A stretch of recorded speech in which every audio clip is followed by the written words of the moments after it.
એ ભરવાડ ગામે નાળાની side ધોવાતા ફરેડા school bus તેમજ eco ગાડીને વરસતા વરસાદમાં પુલ ઉપરથી પાણીનો પ્રવાહ વધતા બસ ડ્રાઈવર વિદ્યાર્થીઓને મૂકીને પલાયન.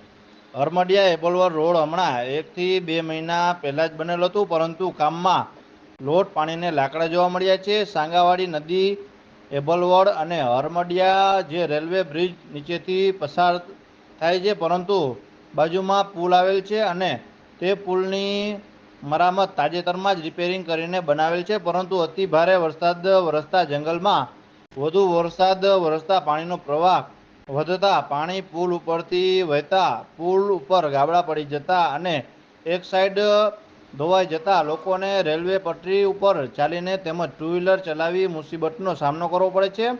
તંત્રની ઘોર બેદરકારીને લીધે આજે ફરેડા સ્કૂલ બસ અને ઇકો ગાડી વિદ્યાર્થીઓને સ્કૂલે લઈ જતા વહેલી સવારમાં નીકળતા સુપડાધારે વરસાદ પડતા રોડ ઉપર પાણીનો પ્રવાહ વધતા સ્કૂલ બસ ડ્રાઈવર અને ઇકો ગાડીના ડ્રાઈવર બસમાંથી વિદ્યાર્થીઓને નીચે ઉતારી ચાલ્યા ગયેલ.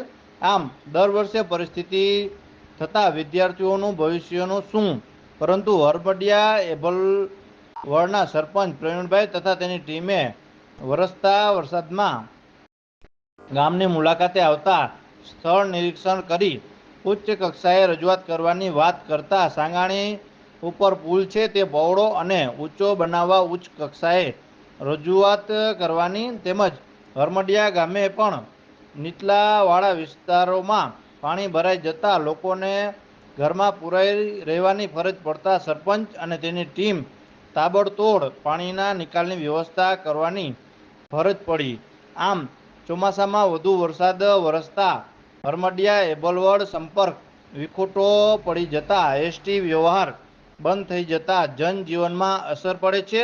તાત્કાલિકના ધોરણે પુલ બનાવવા બંને ગામના લોકોની માંગણી છે. રિપોર્ટર દોસ્ત મોહમ્મદ, હરમડિયા.